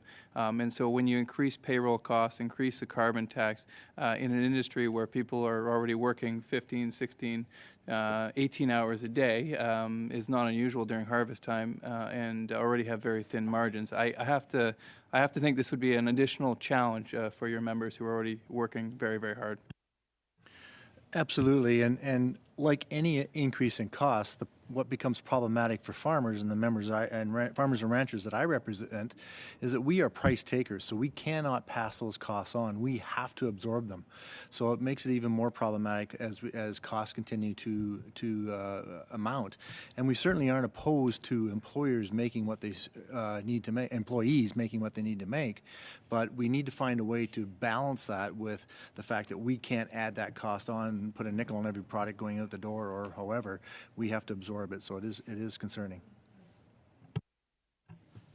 Thank you, and I obviously agree with all the comments. I mean, there are literally hundreds of thousands, if not millions, of Canadians represented by these institutions, and they're all saying clearly that the payroll tax, and Mr. Kelly's words, not mine, but perhaps a pause would be warranted. In a time when Canadians are facing incredible pressures, Canadian businesses have just recovered from the pandemic. Now we're facing inflation at 6.9%, food inflation at 11.4%. I'm hoping that the government is listening. Thank you, MP Lawrence. Thank you, and we are now moving to the Liberals. MP Baker for 5 minutes. Thanks very much, Chair, and thank you all the witnesses. I wish I could ask you all questions. I won't have time for that. I'd like to start, Mr. Kelly, I'd just like to clarify something that I think I heard you said, but I don't want to put words in your mouth. You were talking about EI premiums earlier, and I think I heard you say that you were suggesting that that the share of the EI premium covered by the employee increase and that the employer portion decrease. Did I understand you correctly? Sorry, both rates are going up this year. Both were frozen last year, but EI employees are going to see a 5 cent per $100 increase in premiums. Employers who pay 1.4 times that of employees, that means 7 cents per $100 in payroll for employers. So these aren't in dollar terms giant increases, but we have hikes as far as the eye can see, given increased EI use over the course of the pandemic. Much of that is as a result of some of the pandemic-related costs not being borne by general government revenues, but being put on the EI fund. I hear you say you wanted that ratio of employer to employee to change. Yes. So, there's several recommendations. One, we've recommended that EI rates be frozen for 2023, as the government wisely did for 2020 and 2020, for 2021 and 2022. Secondly, we would love to see over time that those rates be equalized, so employers and employees pay the same rate, or at the very least, small employers pay on the first X dollars of their payroll the same rate as employees. So that's another pathway to the same end, and that is to reduce the payroll tax hike that small firms are facing. Okay, but if that were to happen, if employers and employees were to pay an equal share of the EI premiums, that means that the employee portion as a share of the total would increase. And so I guess one of the challenges that I have is, when I think about what I'm hearing from my constituents in Etobicoke Centre, I think we're all hearing about it. We talk about it in the House all the time, is the cost of living. Like, wouldn't that impose an additional burden on the very people who are suffering most, who are the employees and the constituents who are trying to pay their bills? It would absolutely, and this is why this has been a long-standing recommendation of CFIB. The time to do it would have been when EI rates were starting to drop. You would have accelerated the size of the reduction for businesses or small businesses, and then allowed the employee rate to stay constant. But given that window has closed, another way to do that would be to bring back something like the small business job credit. What that did is it allowed the first X amount of I think in the previous rounds, it was $600,000 worth of payroll. The small employer got to have a reduced EI rate. I agree with you. Implementing it right now with rate hikes going on may need to be phased in over time, or a different pathway where that's in fact subsidized by general government revenue. But at the moment, finding ways to reduce the EI burden on small employers is our priority. Mr. McDonald, I only have about a minute and a half left, but if I could, I just want to ask you a question. There's been a lot of conversation here today about, and certainly from the members opposite, we hear it in the House every day. I would say triple as often as I used to hear it, about the need that they object to any kind of increase in EI premiums or CPP contributions. And they've talked a lot about, and today we've heard a lot about how this would save money, but I want to make sure we examine the consequences of that. What would be the consequences of not ensuring that CPP premiums and EI premiums keep up with the amounts, the contributions don't keep up adequately to ensure that we have enough when people need to draw on their pensions or need to draw on those EI, on EI? Well, I suppose there's two choices. Either the government can fund the difference, or we can cut back on those benefits. And those are the two ways that, in a straightforward fashion, you can cover any shortfalls that happen to occur because businesses would like to pay less into those funds. The pension, wouldn't receive the pensions that we believe that they should receive to keep up with the cost of living. Those who lose their jobs wouldn't have the EI benefits that they need to keep up with the cost of living. Or the alternative would be to have taxpayers fund that, which means the very people who are suffering, those pensioners and those people who lost their jobs, in part, would have to pay the taxes necessary to fund that. Is that basically what you're saying? I mean, it's a very straightforward calculation. I mean, if you're missing money coming in on one side, you've got to make that up somehow. Thank you, MP Baker. Some of the things that we're hearing from the opposite Thank side. you, MP Baker. Yeah, and so for 2.5 minutes to the block for MP Samari, please. Wait, Miss. Thank you, Mr. Fonseca. My question is for Danielle Kelly. And earlier in your presentation, at the beginning of the committee, you were talking about an announcement of the government with respect to the reimbursements of the emergency, the CEBA loans there. And you're saying that that's affecting many businesses. I'm really concerned. I'm worried. The announcement with respect to the 10,000 or the 20,000 that was supposed to be a forgivable loan, that's no longer going to be available to the businesses. I'm not clear yet why, but the government told the financial institutions that they needed to be generous, but now it seems that they will be coming back on what they've said, so that somebody that may be a little bit above or below the income might be excluded. So whether it comes from the government or the institution, the business is no longer getting that funding. So can you explain what exactly is going on and what the government could do? Thank you. Question, Monsieur Saint-Paris. It's a really, really important one. Just in the last week, about 50,000 small business owners across Canada have begun receiving letters, emails from their bank saying that, you know, that loan you got 2 years ago in the middle of a worldwide pandemic, you know what? You actually didn't qualify for that loan, so pay us back the full amount instead of getting to keep that 10,000 forgivable portion that you've been counting on. This was part of the problem was that the loan program was fashioned very quickly. Some businesses, many businesses slipped through the cracks and didn't get a CEBA loan at all that should have, but some did get a loan and have been found where there was a request for more information from their institution. Some business owners missed that communication altogether. Others did reply to it and have been found now to be ineligible. I think it's super unfair 2 years later to say to the business owner that applied with all good intentions that you're now going to have to repay that loan in full, losing its key benefit. We're getting flooded with calls at the Canadian Federation of Independent Business. We've been tracking this issue for quite some time.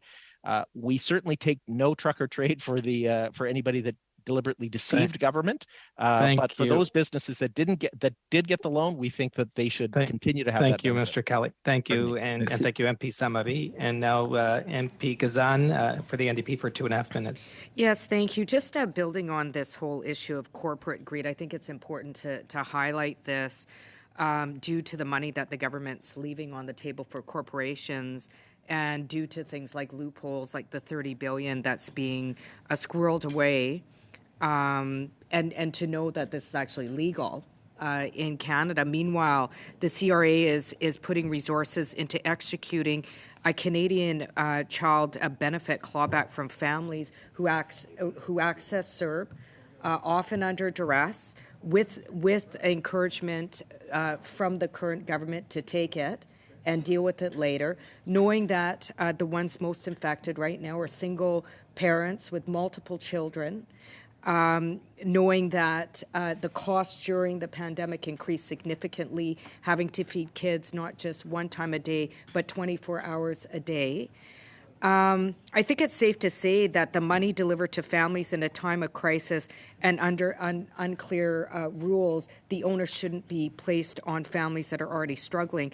When you take that and you couple it with high inflation right now, and trying to gouge back, we know that the government isn't going to get this money back. And I'm wondering, David, if you could, the CCPA would agree that the government's resources are better spent on closing loophole corporations are availing themselves of, rather than going after single moms for a meager amount of money from low-income families and single parents with multiple kids.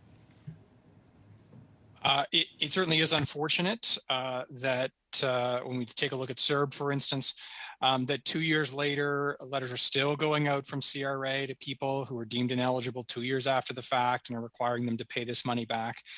This is a program that should be immediately ended, frankly. I mean, we should make the call to the government should make the call to CRA and say, unless there's actual fraud here, these folks, I mean, this 2 years ago, we should stop doing this. I think what's interesting is that the whole framework of how CERB was delivered is being re-implemented with the Canada Housing Benefit one-time transfer, the dental care program, which is a one-time transfer through CRA. So we need to be much better, frankly, at getting these programs out the door efficiently, but not coming back 2 years later and asking for $1,000, $2,000, $5,000 back from people who probably don't have the money to pay it, didn't apply fraudulently, but probably still needed the money. Thank you, and thank you, MP Gazan. That's the time. And now to the Conservatives, we have MP Chambers for 5 minutes. Thank you very much, Mr. Chair. Thank you to all our witnesses. It's a very rich panel of lots of options. I'd like to start with Mr. Curry, not just because the agriculture industry is so important to Canada, but also because you are close to my home riding of Simcoe North and not that far away in the Collingwood area. Mr. Curry, you mentioned in your opening remarks about the fertilizer tariff and hoping that money could be reinvested in the agricultural sector. Have you had much success in understanding how the government might use the money it's collecting from the tariff? To this point, no. We've certainly been willing to sit down and have a discussion about how that can be reinvested into, in particular, Eastern Canadian farmers who actually paid the tariff. But we also need to keep in mind that because of this tariff increase to the cost of fertilizer, our Western Canadian producers have also seen an increase in fertilizer prices as well. So we need to find a way to work with the government to reinvest that money that was a straight-on tariff because of what was going on with the war in Ukraine, and how they can use it positively to help us in things like technological advancements for climate change initiatives, for example. So we haven't got down to the brass tacks yet, but we are willing to sit at the table and have those discussions. Thank you. That's very encouraging. You also, we have a private member's bill before the House with respect to a carbon tax exemption for propane and natural gas. There is a carbon tax exemption for the agriculture industry for diesel and regular fuel. I had a farmer in my riding send me a bill from last October that showed a carbon tax charge, just the carbon tax, was $13,000, and then had the HST charged on top of that. So that's $1,300 extra, just in extra taxes on top of a carbon tax. How important would it be on the cost side and relief to be able to provide farmers a bit more certainty with ensuring that they could get carbon tax charges removed from natural gas and propane? Oh, I think it's huge because farmers reinvest any money they can save. They reinvest. And for example, a friend of mine retrofitted his poultry barn not that long ago, not because of carbon tax, but because he was trying to find more efficiencies. And he's got his facility as efficient as possible, but the carbon tax has added nearly $60,000 a year extra cost to his facility, to his operation. And so if he had that money to further value add his livestock facility, just think of the savings that would mean, and even the greenhouse gas emission reduction just on that building alone. So the more we can save, the more we'll invest to improve. Thank you very much. Moving just to the chamber briefly, I believe you talked about taxes, payroll taxes earlier. If one was looking at a way for governments to increase revenue, one of the worst ways to do that is to tax labor in the way that governments do with respect to, say, EI premiums, because that's a tax on every single job and worker. And so just wondering if you believe that the economy can sustain the current plans, or if you think there's a better way to raise revenue for the government. As to whether the Canadian economy, I would hope at least, and I think most outlooks agree that it is resilient. And despite uncertain economic times ahead, it's still a job seekers market. So I do hope there is a degree of resilience there. But as to the fundamental point you're making, taxing investment is a bad thing. Taxing labor and productivity is a bad thing, and the chamber will always stand behind that. And we do fundamentally agree that, as I may have made this point earlier, and apologize to repeat myself, but the need for revenue needs to be balanced with the need for growth. And if you have that out of whack, then the economy will suffer. Well, thank you. In my remaining 10 seconds, Mr. Chair, I think the need for revenue does need to be balanced with the need for growth, and the government has never made as much money as it's making right now. So I would submit that we don't actually need the government to get more revenues. Mr. Chair, I had your indulgence a couple meetings ago, so I'll return whatever yielding time I have back to the floor. I appreciate that, MP Chambers. We are getting close to the end. Well, this will be our last questioner for the end of this third round, the end of our meeting. So we've got MP Chattel up for 5 minutes for the Liberals. My question is for Mr. Viau. I'm worried from what I've heard from the answers to the questions, and when we have to stop the carbon tax and to allow provinces to continue to pollute. And in Quebec, on the other hand, they have their own system, and the federal system doesn't apply in Quebec. So Quebec is going to be paying their price for pollution. So what is going to happen if other provinces don't have a system in place, neither federally or provincially? So is that going to negate all of the efforts that Quebecers will have done? Thank you for the question, Mr. Chair. I think that this is a very important question. We, at this point, we do have a carbon pricing in several provinces who have voluntarily chosen to go ahead with that because they realize the importance of putting a price on carbon pollution and to internalize those costs. People have spoken, whether they're business people, they know that production costs do exist. And so carbon is part of that cost. So we can't set aside that reality, and we have to take into consideration the reality of the impact of that pollution, unless we're living in a world of unicorns, and that's not our reality. So we do need to take into consideration the price of pollution, and that's why we have carbon pricing. And that is something that was applied by the federal government in the jurisdictions where they decided not to go ahead with their own mechanism, so that there would be a harmony, a system that would work for all of Canada, the whole federation.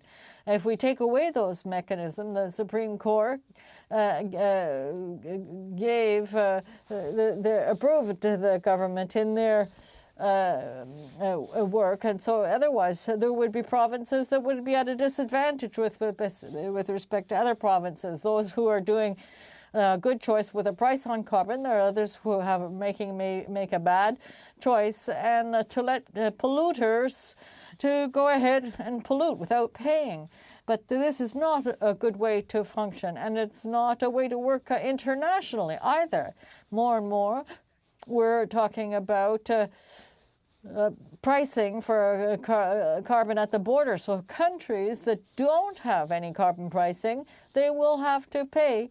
There'll be tariffs imposed on the products that are coming from those countries where they're not taking into that carbon pollution during the production. So otherwise we're really going against common sense, and there have been many improvements internationally.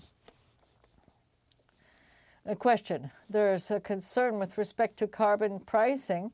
We're seeing the European Union is putting that forward, and so for us and for the opposition, where they're talking about not having any price on pollution. So we wouldn't have a price on pollution, but though our exporters, agricultural products also, will be being charged a tariff by other countries. So rather than having price on carbon to reinvest in the economy, we'd be giving that to the Europeans or to the Americans. That would be what would happen if once those tariffs are in place. Answer: well, yes, we do need to be very careful as to how the system is going to be put into place and the consequences of not having a system of carbon pricing, because if there are countries moving ahead with carbon pricing, and if we're moving backwards, well, we'll be at a disadvantage in terms of international trade with respect to certain countries. With respect to the agricultural sector, I think that there's work that needs to be done, then there's work that's already being done, and so I think we need to continue to support the agricultural community in their transition, and I think the Canadian Federation of Agriculture is moving in that direction. So we're very favorable to some of what is being happened. But we don't think it's important to take away their carbon pricing, but it needs to be compensated somehow. Thank you. Thank you very much. P. Chattel, and just on behalf of the entire Finance Committee, we can't thank our expert witnesses enough, those that are in Ottawa, those that are coming to us via video conference from coast to coast. We really appreciate it. You answered many questions. It will really help us in terms of our PBC consultations and informing our report. Thank you so much. We really appreciate it. Have a great evening. Thank you.